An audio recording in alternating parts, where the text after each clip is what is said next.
Okay, so as I said, we're going to look at rest, and we've gone through our objectives, so you will remember those. And how many hours of sleep does 1/3 of the U.S. adults average? 7 hours. Oh, you are so good. My. Oh, I must say, I'm in this A class. It's just fantastic. So you'll get top grades all the way through. And what percentage of the people fall asleep unintentionally during the day? 38%. Oh my, you are so good. This is fabulous. I mean, I could give you an exam right now and you'd all be acing it. It would be just great. Superb. So, rest. The Florida Hospital's acronym R. It's rest is a good night's sleep and relaxing during the day.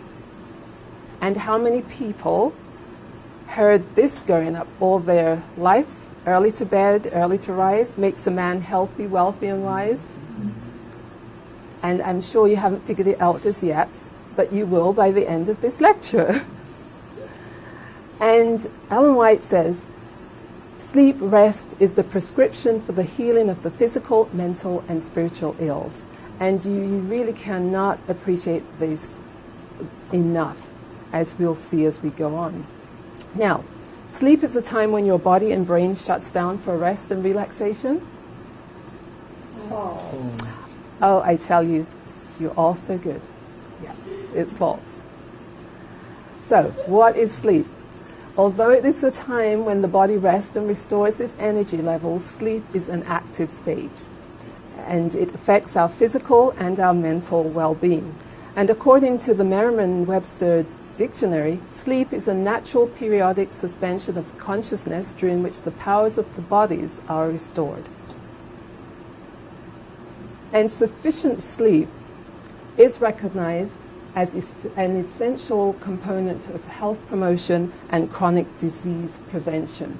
And the public health community are really embracing this because they've identified that sleep is no longer a luxury, something we make up at the weekend, but it is a necessity. And the Centers for Disease Control note this to be one of the vital signs of good health.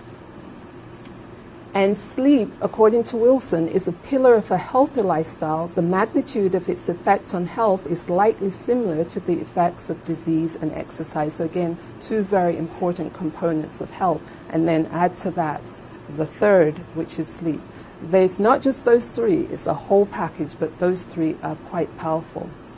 And most people take sleep for granted, and then once they start getting sick, then they start thinking about what are some of the things that may be contributing to my illness. And when you can't sleep at night, I don't know if you've ever gone to bed and you're tired like anything, and you've got to get up the next morning and you cannot sleep. It is horrible. You're tossing and turning and you're thinking, okay, I only have 3 more hours, and you're still awake. And it's horrible because by the time you do start dozing off, it's time to wake up. And you're all frazzled because your brain's not rested and you cannot even think straight. So, the next thing we see that sleep is essential for maintaining a normal levels of cognitive skills such as your speech, your memory, innovative and flexible thinking. And it does play a huge role in brain development. And when we look at babies, they spend most of their time sleeping, and their brains are developing all that time. They're into that growth and development pattern.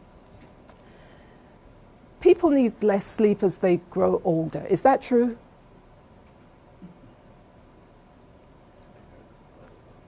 No, they don't. We've all determined, 7 hours, 7 to 8 hours of sleep is what we need.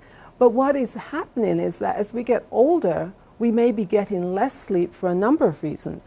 Because as we get older, we are seeing the effects of, long-term effects of those choices we've made. And even if you made good choices, we are aging. And light disturbs us, noise disturbs us. You may have pain, or you may have a number of medical conditions which affect your sleep. So it's not that people need less, but it may be more difficult for them to get the amount of sleep they need. What is true, though, is that older adults do take more sedatives than any other group on a long-term basis. And there might be several reasons for that. Again, they may be having pain, and one of the things we need to look at is the melatonin. Melatonin is secreted by the pineal gland in the brain, and it really affects our sleep patterns. The levels drop with age, so that would be another reason why you find in the older population are taking more sedatives, and they produce little or none. And our internal clock, that sleep-wake, the circadian rhythm, which is made up of the sleep-wake cycle, determines how much melatonin we're producing. And if you're not getting outside and getting adequate sunlight, or if you're sick, then that's going to also impact the levels of your serotonin. And if we look at this, hopefully you can see this little peak. Forget this bit there, that was just me that could not get the line straight.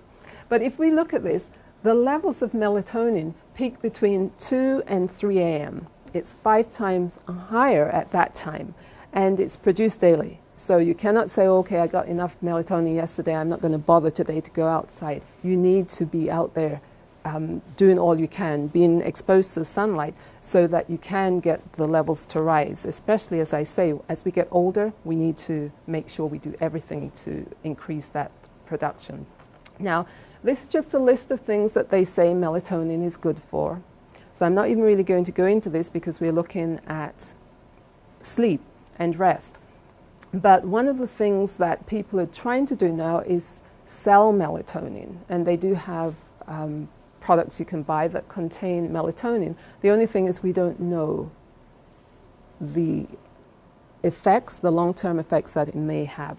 And if you're traveling and they tell you you're going to go through this jet lag, if you take the melatonin, they say it will help you to get into a sleep pattern better. You know, whenever I travel, I'm either 3 hours or 8 hours ahead, and then coming back the same thing. So when I leave, if I'm going home, and I have 2 places I call home, one is 3 hours ahead, and when I just keep my watch at the same time, and if I go to my other home, it's 8 hours ahead. So it's like, okay, what time is it? I don't know. My body is telling me different things because, you know, you're in one country, and at 8 o'clock at night is still bright, or 9 o'clock at night is still bright, and you're like, 8 o'clock and it's this bright, 9 o'clock it's this bright, what's going on? So your body's doing this flip-flop all the time.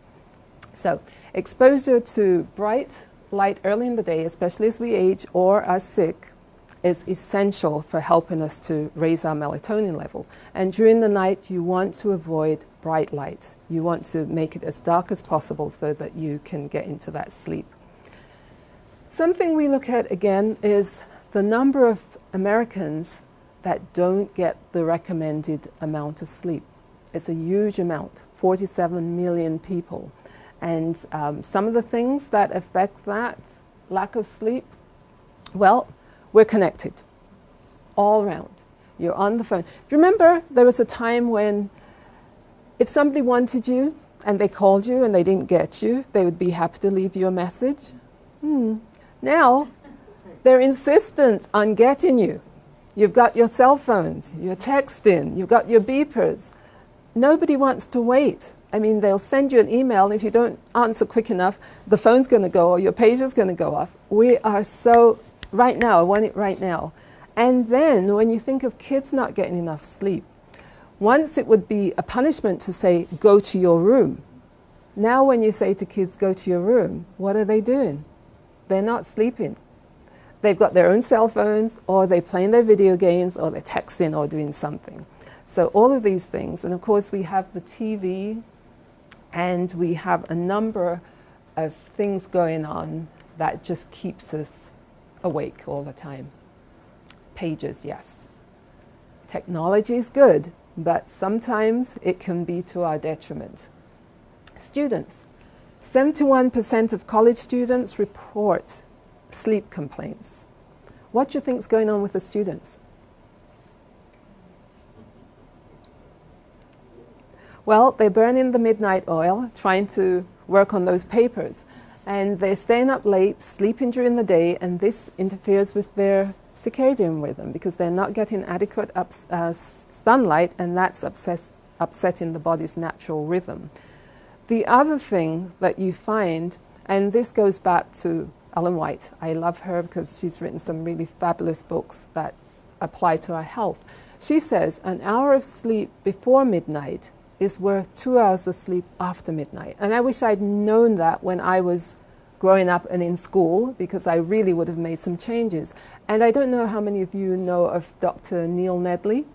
Now he's written several books, Proof Positive, Depression, The Way Out, and he's got a new one out about cognitive emotions, one of those, but really good. And he said when he was in college and he was taking all these physics and all these other classes, you know, heavy classes, he applied this hour of sleep before midnight being worth more than 2 hours.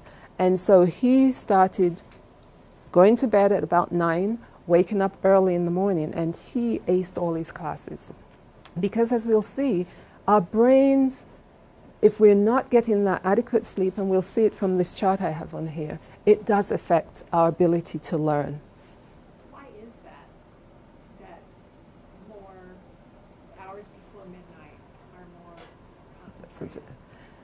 Okay, I've got a chart on there that will show you, but you'll find that as you sleep earlier before midnight, think of your melatonin levels, and your better rest is occurring before. After midnight is when you start waking up more.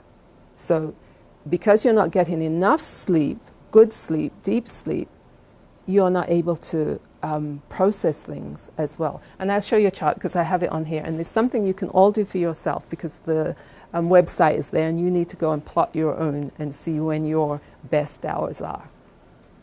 So sleep is a neurobiological activity with predictable patterns, and when you disrupt the circadian rhythm, it ends up with sleep fragmentation, sleep restriction and loss, which ultimately results in your capacity to perform everyday tasks. And just think of the elderly people you know who don't get enough sleep. They're already a little bit confused, and this will increase the level of confusion. And kids too, if you're trying to get them to learn anything and they don't get enough sleep, they're irritable, and how much are they retaining when they sit in a classroom and you're trying to teach them things? They're not retaining very much. So here, this is the circadian rhythm, and there's the website at the bottom, so you can plot this. But what you see here, I plotted it for going to bed at 10. So as you can see, I'm already winding down. My circadian rhythm is already on the way down. So I'm starting to fall asleep here around 10, 11. But look at where my deepest sleep occurs. It occurs around 1 to 2. So if you're not going to bed early, and this is where you're peaking, because this is the deepest time where your melatonin levels is at the highest, and then you start waking up, you can see it's going to make a difference. Now, remember what I said, the peak was at 2 and 3 a.m. I have another dip in my circadian rhythm. Here's my biggest dip, and here's the other, occurring almost 12 hours later. You know, the Europeans take a siesta. They're really smart, because if you look at what's happening around that time, this is your siesta time. This is the time where your body is naturally dipping down again.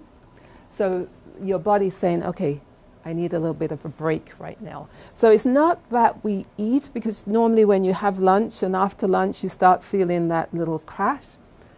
It's not necessarily that postprandial alone that's happening, it's your body's natural rhythm. You peak at your highest waking hours, way around here between 8, 9, 10. I'm really good, and then I have my dip. And even though I go back up, I don't go as high as those early hours. So you can see if you sleep before midnight and you have these natural cycles going, your ability to retain knowledge starts at between 8, 9, 10, 11. And then you start doing the dip. So I like this. I think that's something everyone needs to do for themselves. Figure out what's their best time, plot it, and work around it. So, how many people actually doze off while they are driving on a daily basis? Huh? 10%? Okay, let's see. 5%. But, you know, this is incredible because guess what's happening to us nowadays? Aren't we doing more travel? When you think of how many people have moved out even to the inland empire, but they haven't changed their place of work. So how many hours are people commuting on a daily basis? They did some studies where most people are commuting over 3 hours. So just think, if you have a long commute into work, what time do you have to wake up? So what time are you going to bed? And you're having that long commute back home in the evenings. And I don't know, how many of you drive on the 91 freeway? Well, I've never been on that freeway when it's not been busy. It doesn't matter what time of the day or night. And these people are doing these long commutes. And I remember when I was home in Canada, I used to work downtown. And if I missed just by 5 minutes getting on that highway, it was bumper to bumper to bumper. And I really got scared one time when I got home and I couldn't remember how I got home because I was so tired. Normally I'm driving home saying, please Lord, just help me get to the next off-ramp, because I figure if I make it there and I don't feel safe, I'll get off and then go, you know, the longer way around. But that just frightened me because I was in a zone and I didn't know it because I was so tired from these long commutes. So Rajmatan and Jones state that sleepiness is now regarded as the largest identifiable and preventable cause of all accidents in all modes of transportation. And we can see this because people are dozing off. If you're actually driving 17 to 19 hours without sleep, your performance is equal to someone whose blood alcohol level is 0.05%. Your response rate is slower, and I'm sure they must have been charging interns a whole lot more for insurance, because when you look at that, medical interns working extended shifts of 32 hours with 2 to 3 hours of sleep had 2.3 times greater risk of automobile accidents. So when you know this, you know the insurance people knew it, and you go to get your insurance as a doctor, they're probably going to make you pay a little bit more. Now, the other thing we look at, fatigue, how it affects all these different areas. Pilot fatigues, you're looking at more crashes, fatalities, near misses.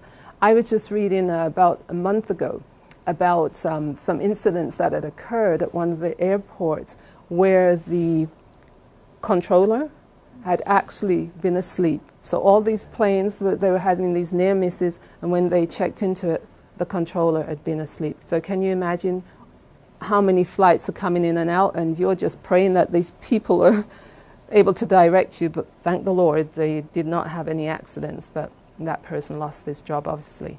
Doctor fatigue. I always say, if I have to go to the doctor, especially if you're coming to emerge or something, I want to know when they began the shift. I don't want to be there when they're ending the shift, because they work long hours, and I want to make sure that they're alert when they're assessing me, because I want no problems with that. RN fatigue, personal fatigue, all of these impact us somehow. This study by Rogers and al., they noticed that nurses working more than 12.5 hours were 3 times more likely to make an error than nurses working less than 8.5 hours a day. This I can truly attest to. I did not make a mistake, but I know when I first started at the Med Center, I used to work on the units, and one of the things we had to do, we did 12-hour shifts, and every 6 weeks we had to sign up to do an extra 4 hours at the end of our shifts just to cover, to make sure we had adequate coverage. I always chose to do mine before my day off, because without a doubt I would be sick the next day having done 16 hours. So all these people who are doing like 12 hours and then still doing another 12 hours, I don't know. I know they're not safe, but we do it. And they said unplanned overtime at the end of shift increases a risk. And there was a very sad story that occurred in 2006. A 16-year-old L&D nurse worked 20 hours out of 28 hours in one period. And it was a July 4th holiday. She slept in the hospital so she could be at work for the next day's shift. And what happened, she had a 16-year-old patient who was in for induced labor. she had to give the patient an IV penicillin, a dose of IV penicillin. She ended up giving the wrong medication. She gave the epidural, an epidural, which you put in the spine to numb. She gave the patient the epidural in the IV. Well, the patient ended up coding.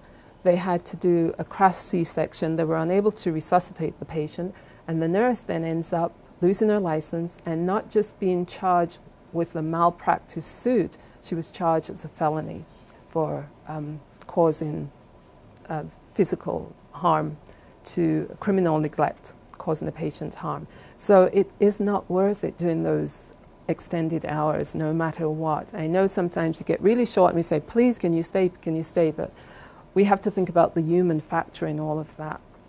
So fatigue impacts all the following. So mentally, we are not as alert. We have decreased attention span, increased irritability. Emotionally, this can affect your family life. Especially, you have this sandwich generation where you're looking after young children, your own family, and then you're looking after the elderly. That really can have a negative impact on you if you're not well rested. Psychologically, if we're sick, it takes us longer, physiologically, sorry. It takes us longer to recover. Socially, we're not very nice people to be around. It's like, get out of my hair, don't talk to me, not one more thing. Productivity definitely decreased. So when you're making people work longer hours, you may have a body, but you may not necessarily be getting as much work. Illnesses and WCB incidents are increased. Safety definitely goes down. More incidents, and health-wise, well, some of the studies definitely show what fatigue can do. Unhealthy habits are increased. Smoking, use of caffeinated drinks, and even drugs are increased when we see these long hours where people are not getting enough sleep. Inadequate sleep also is increased with, associated with increased depression, decreased effectiveness of the immune system, because during the rest time, this is where your immune system is really working to produce those leukocytes that we need. And of course, increased risk of disease. What does rest do for us? Well, it helps to rejuvenate and repair the body, but not all sleep is the same. The immune system triggers the type of sleep that supports healing. And again, as we said, sleep is a very active state. The delta slow wave sleep, this is your deep sleep. This is where your efficient cell growth and tissue repair occurs. Your growth hormones are released during this phase, and this is where your lymphocyte formation also occurs, which makes you able to fight off any disease. And rest is really something that we need if we're doing high-level functioning jobs. If you have to make, people who work with their hands, very fine things that they're doing, if they're not getting enough rest, just imagine how accurate they're going to be. Even if you're working with maths, if you have to do anything with maths and you don't have enough sleep, that's one of the areas where you're going to see people are making more mistakes, so you do need the sleep.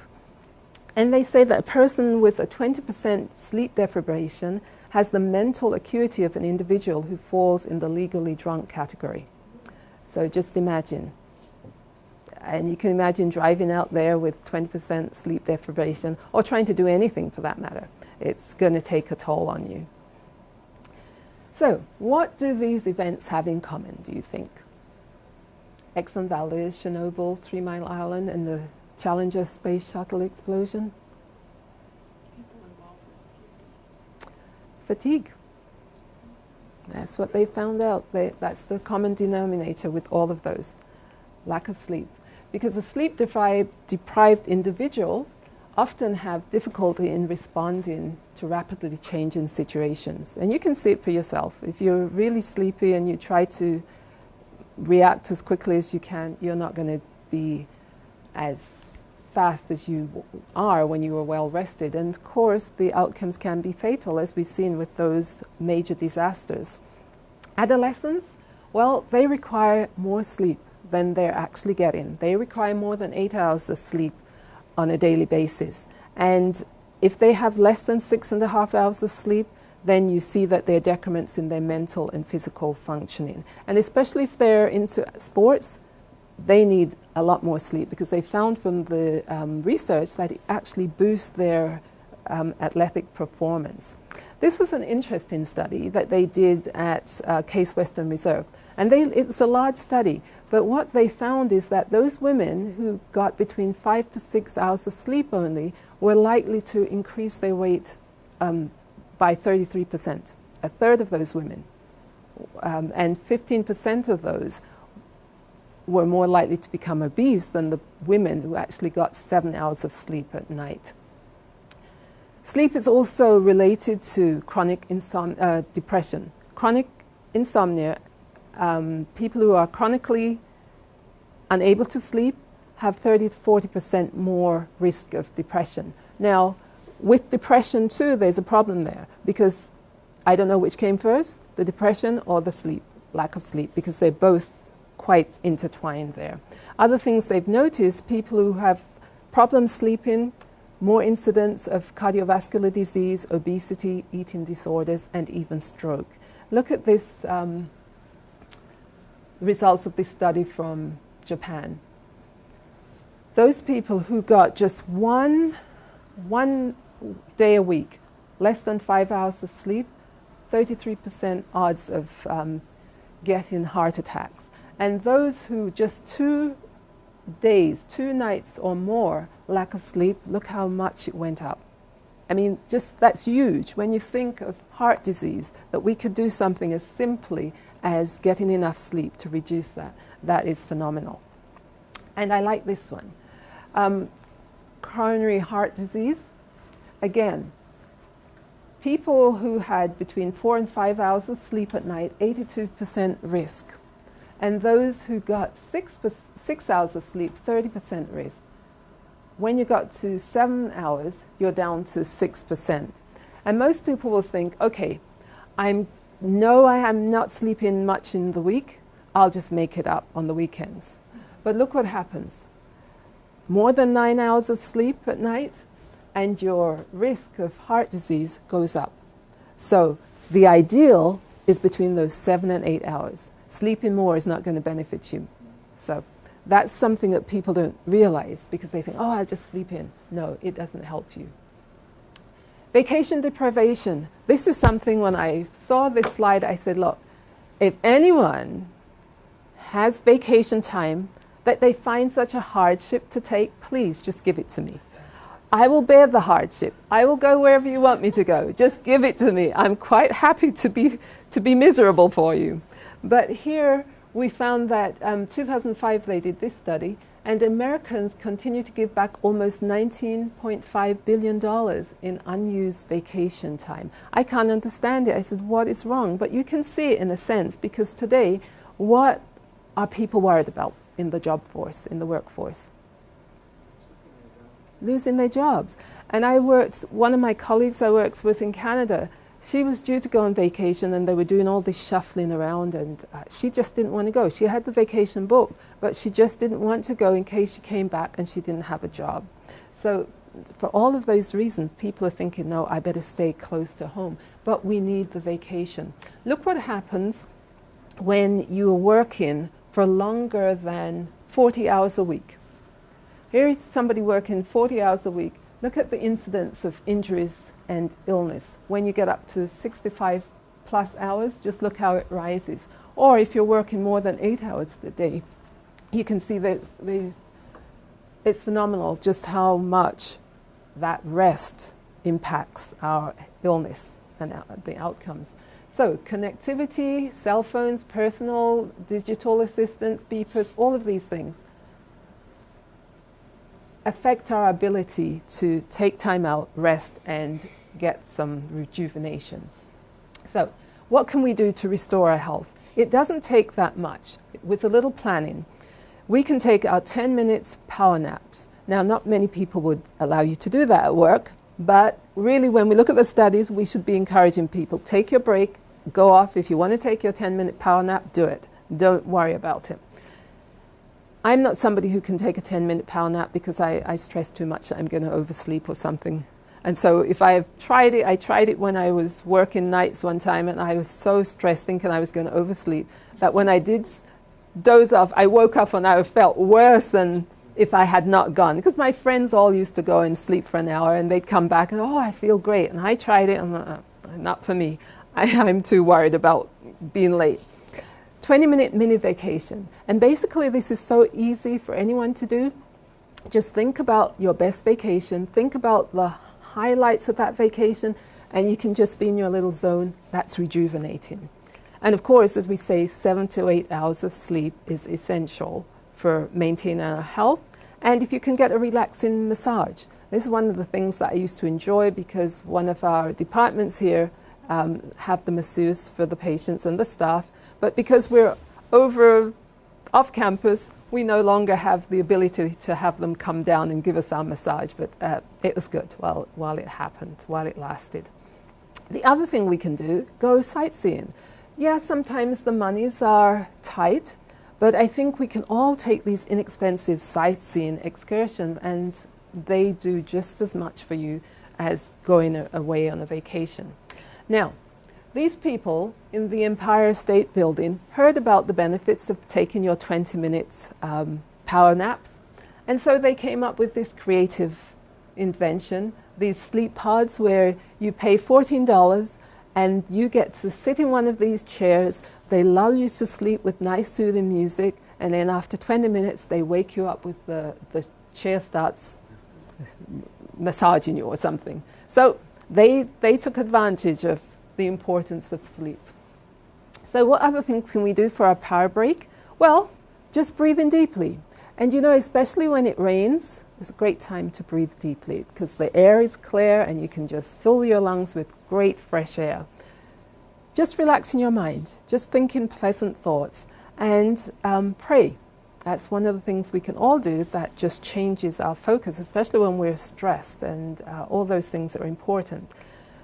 The other thing we need to do in terms of sleep, when we think of sleep, we need to set regular sleep times. If we're just sleeping at different times, our body is not really getting prepared to wind down. So we need to set our regular sleep and wake time.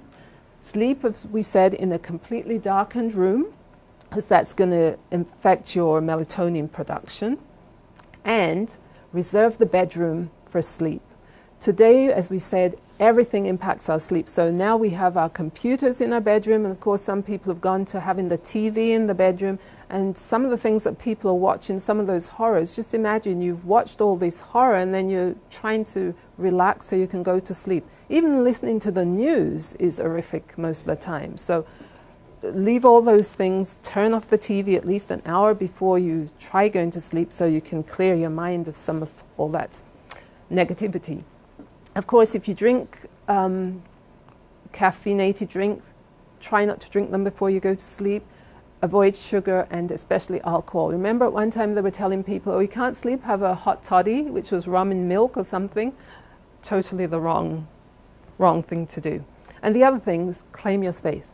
Some people have their pets in the beds, kids in the beds, and they're trying to sleep. It doesn't quite work, so claim your space. And again, get a good mattress, have a well-ventilated room. If you've got a safe area where you can open your windows a crack and feel safe, do that. It will help you to sleep better. If you can't sleep, well, read until you do start feeling tired. Exercise is a great thing for enhancing your sleep, but not between 3 hours of going to bed. Exercise during the day, regular exercise will definitely help with your sleep. And now, the spiritual aspect of rest. Christ himself said to his disciples, he recognized that they were busy. They were just going, and people were asking them questions, and they were out healing and preaching. He says to them, come apart into a desert place and rest a while. Here is the Creator telling us what we need to do. So should we not obey? So one of the things from creation, it was part of the Creator's plan. He built in the Sabbath. 6 days work, 7th day rest. And even when you look at nature, there's a 7-day cycle. And it's innate in humans, animals, and plants. So you'll see the cycle where things are up and then they're winding down on that 7th day. So that's an important thing for us to remember. While we think of actual rest and rejuvenation, the rest 1 day out is important. And some people, even if they are not believers, they've found the benefits of working in this 7-day rest, and they will take time out to rest. And I like Wayne Mueller's, what he has to say is, Sabbath time is a revolutionary challenge to the violence of overwork because it honors the necessary wisdom of dormancy. During Sabbath, we take our hand from the plow and let the earth care for things while we drink, if just briefly, from the fountain of rest and delight. And I think that sums up really what the rest is all about, whether we take in that daily rest, but especially as we take that 7th day rest, it's all for our health and well-being. So my question to you, as we end, early to bed, early to rise, makes a man healthy, wealthy, and wise. What ways does that affect us? Where did we see some of the wisdom in that? Circadian rhythm, your sleep and wake. Okay, so that makes you get deeper sleep earlier. Okay, good. Anyone else? Yeah, our body will be able to restore itself if we start sleeping early, and then with a healthy body, we'll be wealthy. Yeah, because you can work and you can think, and you may come up with some great invention that everybody needs, and there you are. You've got it. Any other thoughts? Well, thank you. It's been a pleasure sharing with you.